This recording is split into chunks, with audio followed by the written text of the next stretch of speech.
કવાડિયામાં યોજાશે ખેડૂત સત્યાગ્રહ. જમીન માપણી સંપૂર્ણપણે રદ કરવાની માંગ સાથે ખેડૂત સત્યાગ્રહ સંમેલન યોજાશે. આ સંમેલનમાં ખેડૂત આગેવાનોની સાથે રાજકીય આગેવાનો પણ રહેશે ઉપસ્થિત. જય જગત, જય જવાન, જય કિસાન.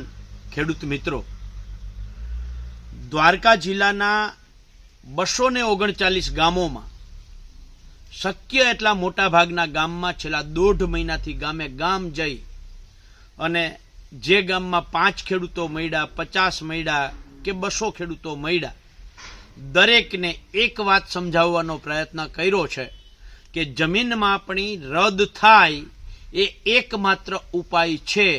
એના સિવાય ભૂલ સુધારણા અરજીના આધારે સરકાર ગામના નકશામાં અસર આપતી નથી, એટલે એ સુધારો અધૂરો છે. એની હારે હારે 2016-17નો પાક વીમો દ્વારકા જિલ્લામાં કલ્યાણપુર તાલુકામાં સરેરાશ 49%, દ્વારકા તાલુકામાં સરેરાશ 93%, ભાણવડ તાલુકામાં સરેરાશ 85% અને ખંભાળિયા તાલુકામાં સરેરાશ 80% પાક વીમો થાય એમ હતો. જે પાક વીમા કંપનીઓએ આપ્યો નથી એનું 2018થી હાઈકોર્ટમાં લડત ચાલે છે. સાથે સાથે દ્વારકા જિલ્લામાં ચાલુ વર્ષે છેલ્લા 50 વર્ષમાં વરસાદ નથી થયો, એટલો વરસાદ થયો છે. એ મુજબ સરકારે ખરેખર ખેડૂતનું પાક ધિરાણ માફ કરવું જોઈએ, પણ કર્યું નથી. એટલે આ ત્રણેય માંગ, જમીન માપણી સંપૂર્ણપણે રદ કરવામાં આવે, 2016-17નો પાક વીમો આપવામાં આવે અને ચાલુ વર્ષનું ખેડૂતોનું પાક ધિરાણ માફ કરવામાં આવે. આ ત્રણ મુદ્દાની સાથે સાથે સાની ડેમ હોય, ચરકલા ડેમ હોય, રેટાકાલાવડ ડેમ હોય કે વંગડી ડેમ હોય કે પાછતડીનો પ્રશ્ન હોય કે જે રીતે ખેત ઓજારની સબસિડી મંજૂર કરી અને પછી નામંજૂર કરી અને આજે સરકારે ઝૂકી અને એક પરિપત્ર કર્યો છે, પણ એ પરિપત્ર ₹1,00,000થી ઉપરની સબસિડી માટે થયો છે, નીચેનો પરિપત્ર હજી બાકી છે.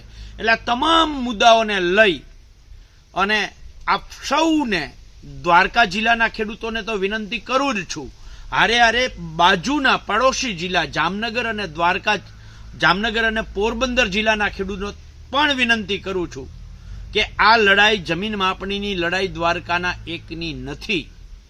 આ લડાઈ આખા ગુજરાતની છે. દ્વારકા જિલ્લો માધ્યમ છે.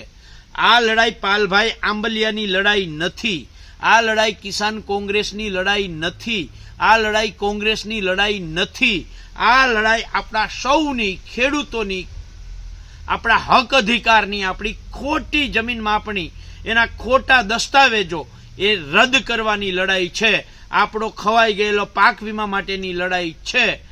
એટલે આપ સૌને 2 હાથ જોડીને વિનંતી કરું છું કે એક દિવસ કાઢો, તમારો એક દિવસ દ્વારકા જિલ્લાના ગામે ગામ એક ખેડૂત સુધી આ સંદેશો પહોંચાડો કે 30 જાન્યુઆરી 2025 સવારે 9:30 વાગે વાછરા વાવ, જામનગર હાઈવે, દલવાડી હોટલની બાજુમાં જે વાછરા દાદાનું મંદિર છે, જે વાછરા વાવથી ઓળખાય છે, એ જગ્યાએ આખો દ્વારકા જિલ્લો સામૂહિક રીતે જામનગર, પોરબંદરના ખેડૂતોને, આખા ગુજરાતના ખેડૂતો, આપ સૌ આવો, આપણે સાથે મળી અને આપણા હક અધિકારની લડાઈ કરીએ. અને સરકારને દ્વારકા જિલ્લામાં અગાઉ ક્યારેય ખેડૂતો ભેગા ન થયા હોય એટલી સંખ્યામાં ખેડૂતો ભેગા થઈ અને સરકારને કહીએ કે આ જમીન માપણી સંપૂર્ણપણે રદ કરવામાં આવે, નહીંતર આનાથી પણ આગળ જઈને મોટી લડાઈ કરવામાં આવશે.